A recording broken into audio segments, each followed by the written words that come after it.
Hello, and welcome everyone to today's episode of Be Freaking Awesome. I'm Angela Belford. I'm one of your hosts, and I'm flying solo today.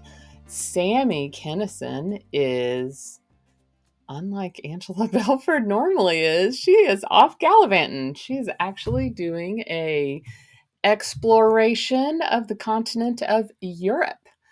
Her trip, she'll tell us when she gets back all about it, I am quite sure, but she had booked a cruise that started in Tel Aviv, and as you can imagine, that was not going to be happening. So she rearranged, and I think the day of this recording, I think she's in Portugal on her way to Barcelona in the next couple days.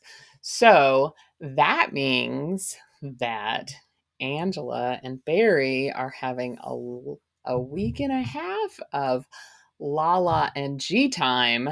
So we have the toddlers at home. Thus, the podcast recording is a day late.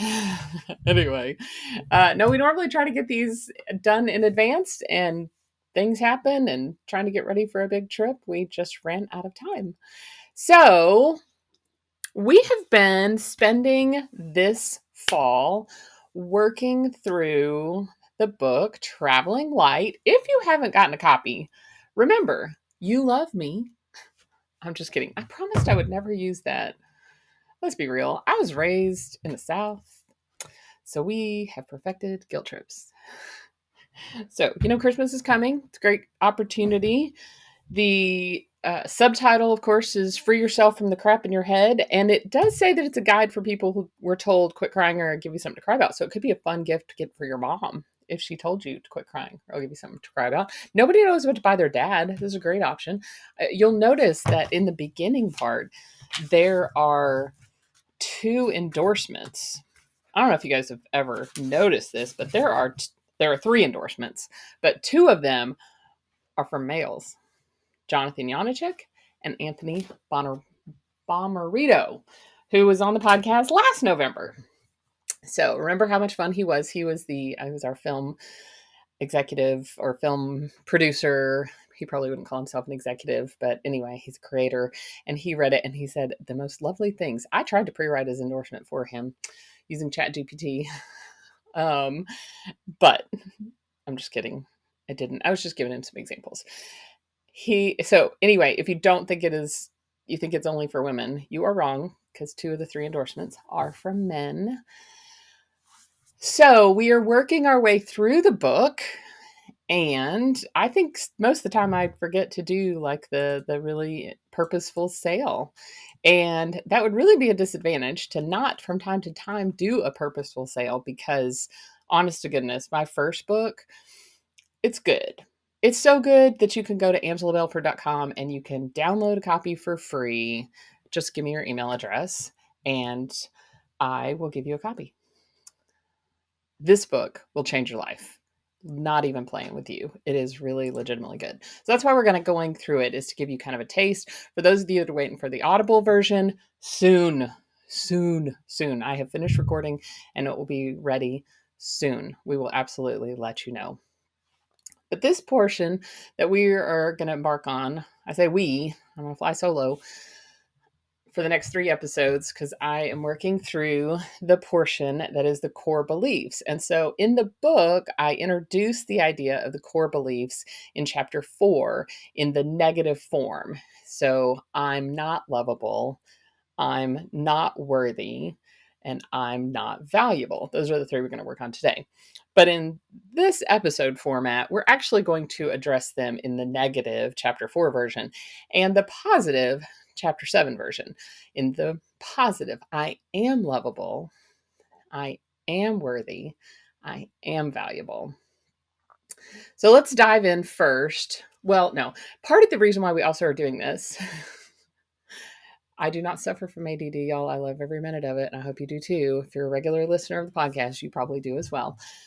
The thing that has been so fascinating to me about the core beliefs was, number one, I was on a podcast recently where someone asked me, like, I'm so curious about how you developed your coaching style and where you got these 7 core beliefs because I've never seen them put together like this. I've actually Googled it to make sure I wasn't copying anybody else's work. Tony Robbins has like 4 core beliefs that we all need. 3 of mine are on his list of 4. I learned I am lovable and I am capable from Jack Canfield, and I have tweaked I am capable to I have what it takes. And the reason why, in some parts of me, I am capable is actually fits nicer with the I am enough, I am lovable, I am valuable. I am capable. However, it doesn't capture the essence. And I did a Facebook poll with you guys, and you absolutely agreed with me. I am capable felt like a little bit watered down version of I have what it takes. There's a little bit more like you can mentally agree that I'm capable. Yeah, I'm a human. I've got the degree. I've got whatever, but I have what it takes. Like, feels like it punched you in the gut. So we did go with that for that. But here's the thing is, since they asked the question, how did you come up with these? I figure you guys might want to hear about it since you're actually, regular listeners of the podcast. It was totally exploration. And I can remember when I was a kid in science class and they would talk to us about the scientific method, and it was like you form a hypothesis and then you test the hypothesis and you form a theory and then you form you have a question, a hypothesis, then you form a theory, and then you test the theory before it can become law. And those of you that know scientific method better than I do, this is what I remember. So this is the takeaway from high school was that it felt so methodical, right? As a 10th grader, it was like, oh, okay, well, you just step by step by step by step by step by step by step. Well, now I've been friends with enough engineers over my lifetime to know that it's a little bit like the graph where they show like the side by side graph, and it's like, this is how we think success works, and this is how success actually works. Okay, those of you that are listening on audio, I just did like the straight up line versus the wiggly line. You'll just trust me that those little sound effects matched the straight up line versus the squiggly line. I am right now imagining, there are certain listeners that will text me when they're listening. I'm imagining you guys driving down the road, either rolling your eyes or laughing. Hopefully I'm giving you a good laugh on your commute. But anyway, that is how this process has felt. I think I'm going to create an outline. I'm going to do a book. This is what my book is about. I'm going to follow the Bob Goff method. You're going to write down all your stories and then you're going to put it together and it's going to make sense. And I swear, like now looking back, I think I wrote 2 books at the same time. Well, and sometimes I think my book should have been 2 books instead of 1. Might have been easier for y'all to consume. Might have gotten them published faster, but whatever. They actually, even my editor, when she took over in January this year, she said there are 2 different authors in this. There is storyteller Angela, which is highly entertaining, and then there is researcher Angela, which is very methodical and very like scientific, and we got to merge those 2 together, which brings to mind, I don't know if you guys have ever done like the personality styles. Like DISC is my favorite, and I won't get into it, although put it on the list for a podcast in the spring because that'd be fun. But there's 2 styles that are I would say the faster pace, and it's the dominant and the inspiring personality. So you're a hard charger, but you're the party girl. It's on so many of those disc profiles, I show like equal parts. The only way one gets higher than the other is if you put me in a different scenario. So if I'm hanging out with my friends, then I'm going to be a little more the party girl. And if I'm in a work situation, I'm going to be a little more the dominant one. But I still like own a marketing agency. So I'm still like having fun. So it's interesting because that's the way my book turned out, was like, there's 2. So my editor had to help me merge those 2 together. As I did these core beliefs, there was not like research to be done. It literally was an experimentation process of many of you, actually, if you're friends of mine or even a barely acquaintance, or you've made the mistake of friending me on Facebook at some point, I would reach out to you. Like I might see a Facebook post somebody was saying about like, oh, well, I've, had this, I just accomplished this goal. And you could almost tell by the tone of voice that it didn't go the way they thought it would. And so I would be like, hey, it sounds like you're struggling with a goal. Hey, why do you want to, do you want some help with that? I want to test out my coaching. Literally in January of 21, I had 24 people in 1 month agree to allow me to coach them. And I would say that was my experiment phase. So I would say my hypothesis was that this emotional processing methodology that I was developing was different than anything I had seen and was effective. So then I had to have some test cases to test out my hypothesis. And then it kind of became a theory. And I would say that the book is definitely the iteration of my theory. And I can take you to the spot in the road I was getting coached. Why I was getting coached while I was driving down the road, while I was riding down the road. Barry was driving. I had scheduled this appointment with somebody. We were running late. We went ahead and started. It was like the first 10 to 15 minutes of my coaching.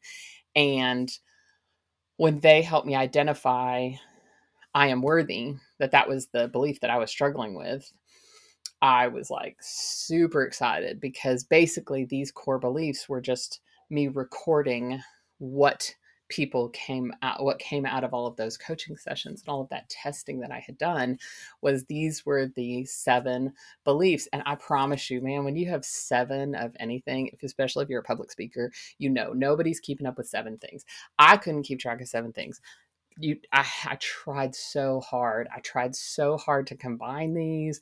I tried really hard to compress it. Oh, I wanted to get it down to 4. For a little while, I was like, okay, I'm going to take 2 out and I'll release that in another book. And I couldn't make myself do it.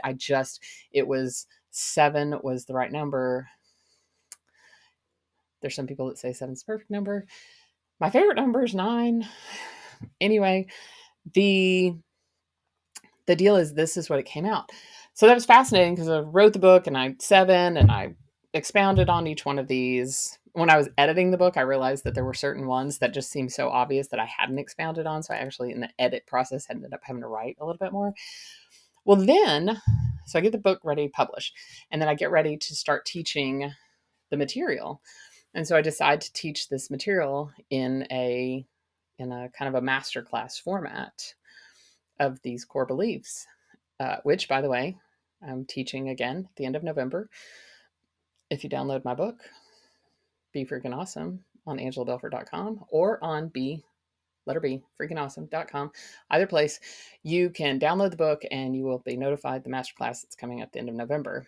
If you're watching this later, or listening to this later, then you can check out the website for the latest thing. When I started putting together this first masterclass that I taught the first time back in August, I just one day nearly like I was so excited. I can't even tell you. It was this surreal experience for me to see how perfect the 7 was. Because what happened was, as we did the 7, there's the overarching belief, I am lovable. Okay, so that's one by itself. And then the other 6 paired up so beautifully. It was so incredibly cool. And if I could say so about 7 more times, that would be amazing. That would be amazing. But what happened is that like each 2 beliefs like fit together so closely. So we'll get into that today. Some of you may be like, what are the 7? Okay, we'll start. So over these next 2 episodes, what we are going to do is We are going to today do I am lovable, the overarching one. And then we're going to do I am worthy and I am valuable. And then next episode, we will cover the next four, which are I trust myself and I have what it takes. Good combo. And I am enough and I belong. Also, when I wrote these, I did not know that they were so evenly matched. And you may be like, I'm enough and I belong. That doesn't feel like those match. Stay tuned for next week and you will hear how they do match. All right, let's start on I'm not lovable.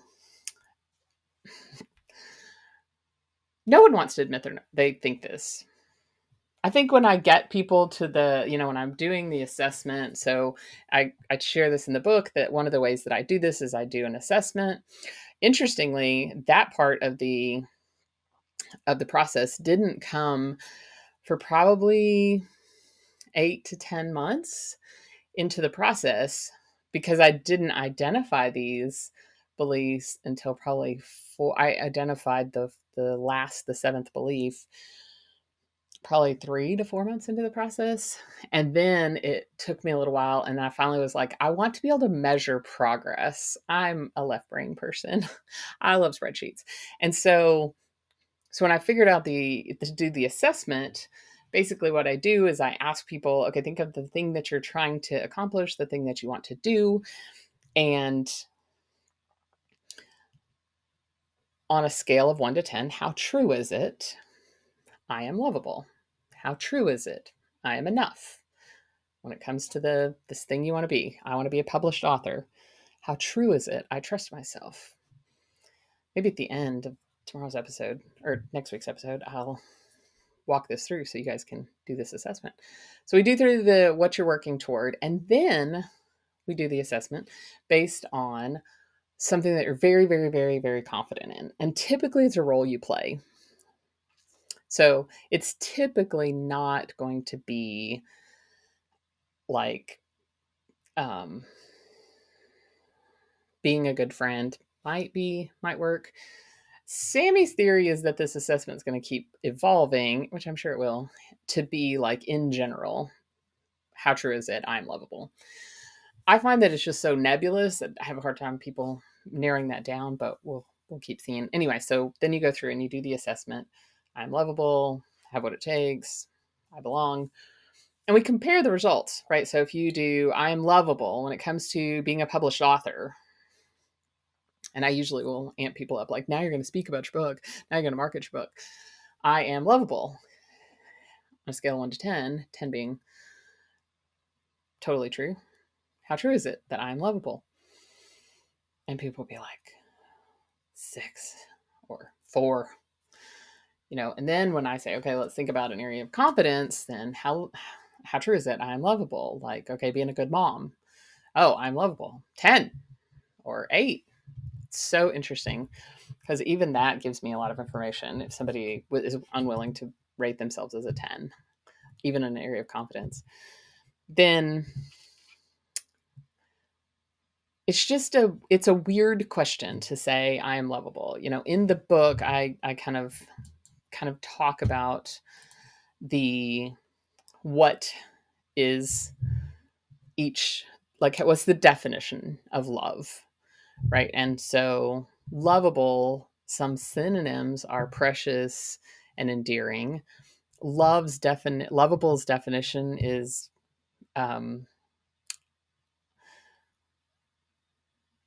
able to earn love. Like, I mean, it's something sort of dumb. So I actually go into the Greek, and there's 7 different types of words in the Greek language to mean love. And those of you that maybe share my faith perspective or were raised in a Christian tradition have probably heard of agape love. Maybe you've heard of philia, the city of brotherly love. It's brotherly love. Philadelphia.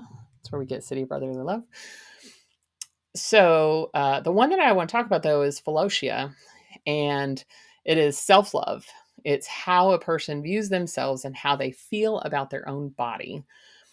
Aristotle said all friendly feelings for others are an extension of man's feeling for himself.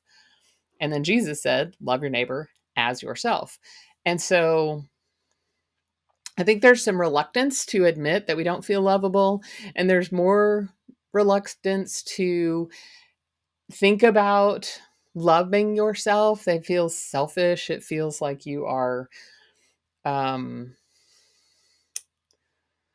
narcissistic. Here's the thing is that my experience is people that actually have full-blown narcissism never worry about that. It's like my friend Nemo, who was also on the podcast last year, he has a new t-shirt out that says imposters never have the syndrome.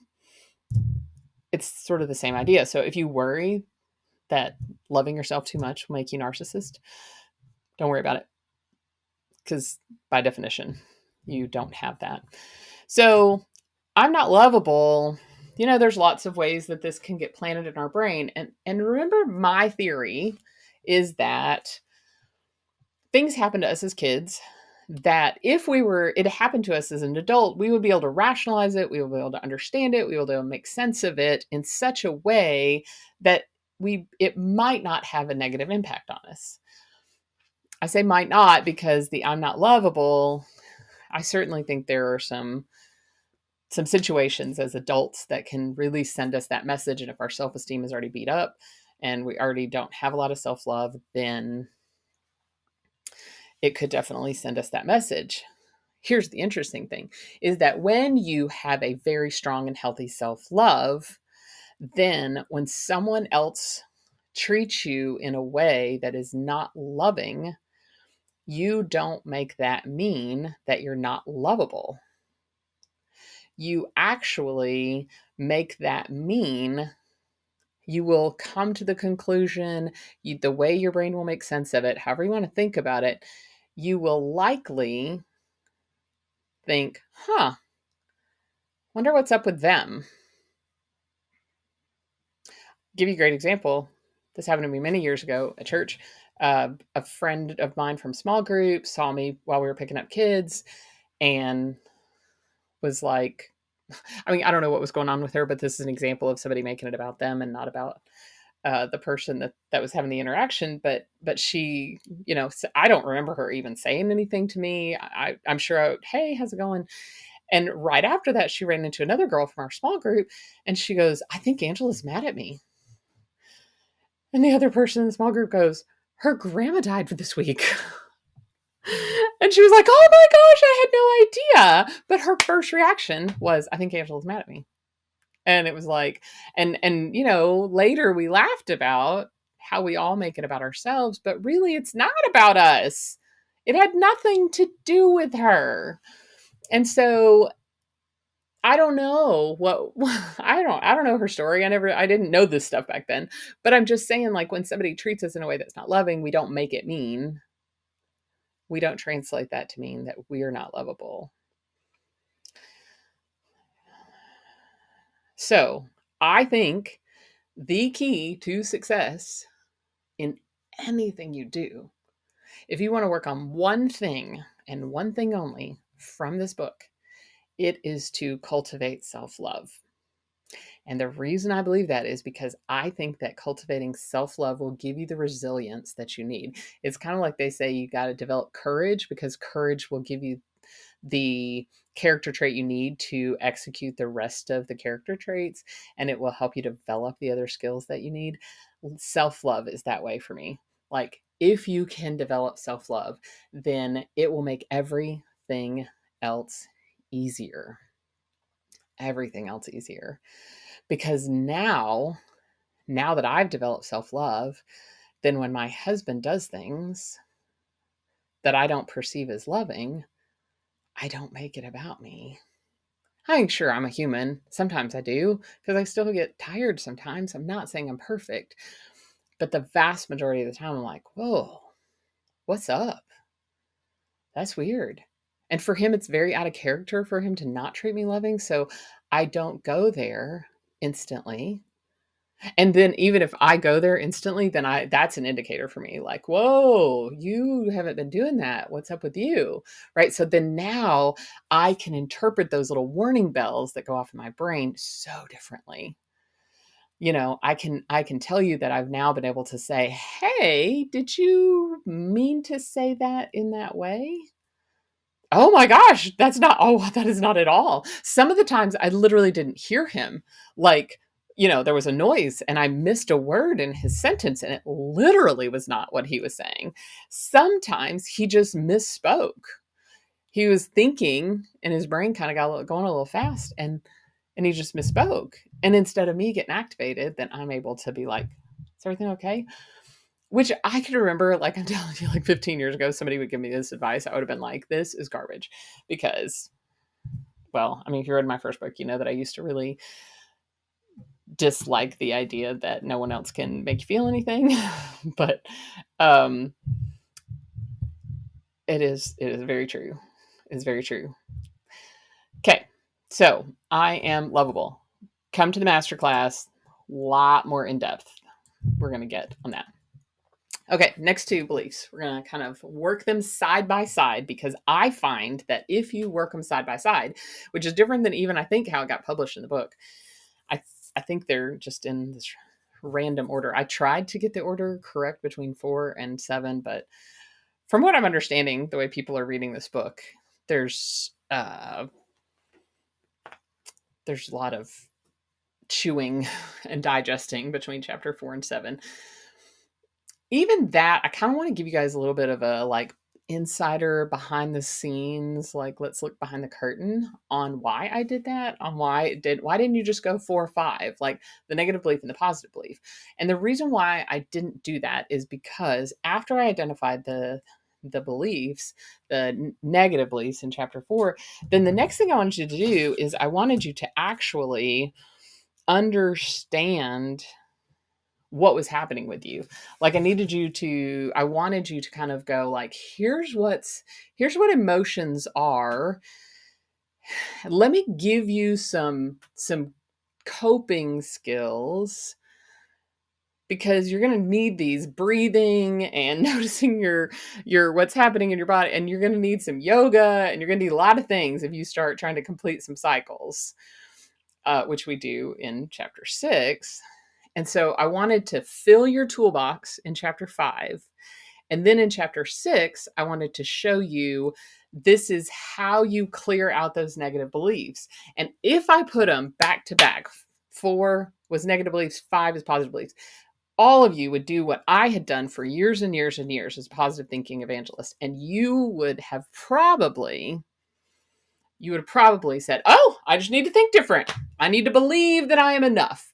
I can't tell you how many freaking years that I affirmed, I am enough, I am enough, I am enough, I am enough. I had it on my, like, I am lovable and capable was on my mirror for years. Here's the thing is that the toxic waste of I'm not lovable, I'm not worthy, I'm not valuable was stuck in my body. And until I let that emotion finally bubble up and come out, then every time I would think, I am lovable, I am worthy, I am valuable, then I would get tired or hungry or stressed out, and those, what I actually believed, not my conscious mind, what I actually believed in the rest of my body, all the trauma that was stored in my cells, that would actually come out. So that is the reason why the negative beliefs are in chapter 4 and the positive beliefs are in chapter 7. Now, on the podcast, we're not going to get all the way into these things exactly in the same order. So I'm just kind of giving you the comparison. Also, since there's a whole master class where we break these 7 beliefs, we do across 3 1-hour periods, then we can go into a little bit more in depth on that. Even still, my master class, y'all, is just learning the cognitive side of it versus going through my coaching program, which will actually clear those out. So look at me, man. I'm on a roll of like offering what I have, because I think it's because this week when I did that other podcast recording and I listened to somebody share on their podcast what a huge impact it had made for them to receive my coaching, and they've only done 2 of the 3 sessions so far, and it's like it is changing their life. And so now I'm just like, I would be just selfish not to at least offer this to people. If you're not ready, you're not ready. That's totally fine. I'm here when you're ready. Okay, so I'm not worthy. I'm not valuable. Um, worthiness. So, worthiness is your inherent significance as a human. Synonyms: deserving, meritorious, good, honest, laudable, reliable, noble, and honorable. Like, I love those words, right? You are worthy. You've earned nothing. You've done nothing. You've accomplished nothing. You cannot earn worthiness. You were born. You're a human. You have significance. And you are worthy. Period. The end. Here's where this gets tricky, is because valuable literally means, and I get really nitpicky specific, just like I get really nitpicky specific on emotions and feelings, because I think from time to time, getting down to the actual root of it, and at least at one point having the detailed version, helps to add clarity. Okay, so valuable is contribution, benefit, and of considerable service. So, other words for valuable: priceless, premium, extravagant, treasured, relevant, prized, important, beneficial, helpful. Here's the thing that's interesting to me: worthiness, you cannot earn. Valuable is your contribution. It is your service. It is what you have to offer to the world. I am valuable. I have service to offer. This can get real tricky. Y'all know, maybe you know, hopefully you know, if you're regular, you know that I work on some housing equity work nationally, and we're working on some housing policy through HUD to hopefully change some things generationally for people that experience poverty in America. And so this, like, I'm sweating right now because I want to be very, very careful to never make it sound like one human is more valuable than another human. That is not true. That is just not true. And yet, as I describe this, but priceless, helpful, beneficial. So I'm going to try really hard to get this like as clear as I can get it. With worthiness, you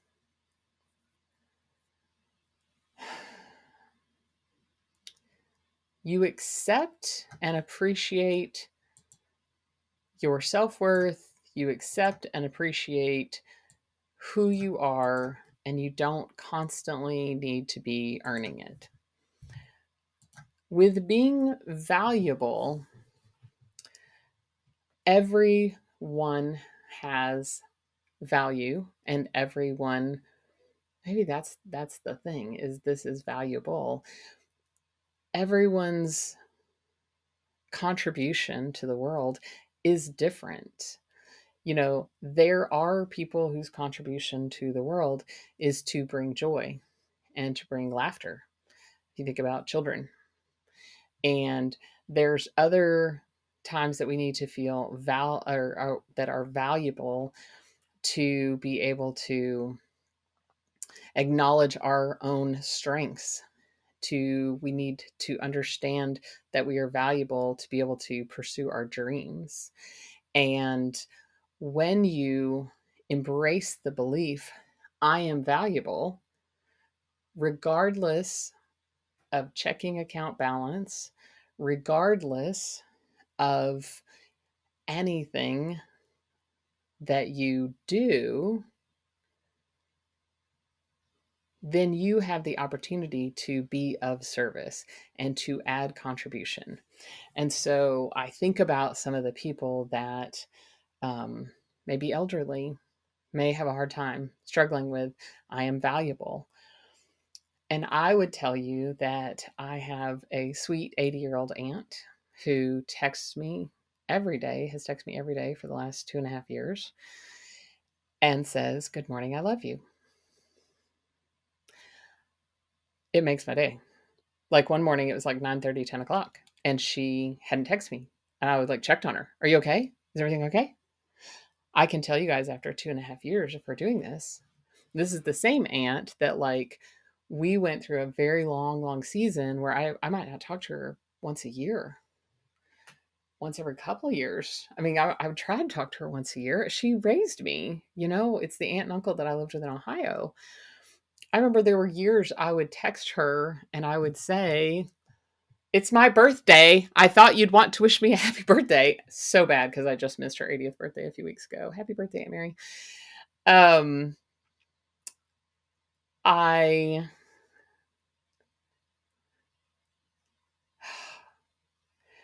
I cannot tell you how valuable it is to me. When I pick the phone now and I call my grandma, which is a hard story. We were estranged for almost 10 years. And so I feel like I've gotten her back the last couple of years. And she's so happy to hear from me. When I go see her and she hugs me so tight, oh my gosh, it fills me so full. And even when I worked at the housing authority, we did this thing where we started during COVID, we started this pen pal program where you could write to a senior and just encourage them. And you know what those seniors wanted? They wanted stationery and stamps because they couldn't get out and get stamps. They wanted to be able to contribute. They wanted to be able to add value. I think when people get really, really lonely and depressed as we age, I think it's because you don't feel like you're valuable. I think it's because we don't have a way in our society for people to contribute. Whereas, like if you guys have ever looked at the blue zones, then you can see how blue zones are places on the planet, 6 places on the planet. They've found that there's a higher than normal population of people over 100. And one of the keys is that all 6 of them share some common traits. One of them is community, and they're all in community and they see each other almost every day. And some of them have been together since they were like teenagers, and they're contributing. They're still working their gardens. They're still walking to the market. They're still being in community and in relationship, which creates this sense of value and contribution. And so if you struggle with this, I'm not valuable, it doesn't mean you have to like do something to start generating money. What are your contributions emotionally, in community, in friendship? People tell me, "Oh, I'm so lonely. Oh, I don't have any friends." And I'm like, have you asked somebody to be your friend? Like I've heard the story of people going to, and I get this story got cut from the book, but I would tell when I go to networking events, people are like, "Oh, they're so scary. There's so many people." And I'm like, no, no, no. There's a trick to this. And on the days that I don't feel like my extrovert self, I walk in and I still do this even on my extrovert self days, just to kind of start building my confidence. But I find the person that's standing by themselves and I go introduce myself and they introduce themselves. And the next thing you know, somebody wanders by and that person might know them or I might know them. And then we introduce them. And then it's just building from there. And so if you, now this may not work in every scenario, may not work at the gym because people may be going to the gym to get some quiet time. I don't know. But if you go into a coffee shop and you go in the same coffee shop on a regular basis and you start seeing the same people, then you can start smiling. And I'm telling you, even smiling at people is a contribution, you guys. So I just want to say that being worthy, you cannot earn it. Cannot earn it. It's bestowed on you. All you got to do is accept it and believe it. I mean, this is ruby slipper stuff, you guys. Like, you've had the power the whole time. If you don't believe it, that's when you need to do some emotional processing to clear out the toxic waste, to figure out where it came from. I'm valuable is about contribution and benefit. And that benefit and contribution does not have to be financial. Okay, the theory was that since I was doing these solo, they would be shorter. That's so funny.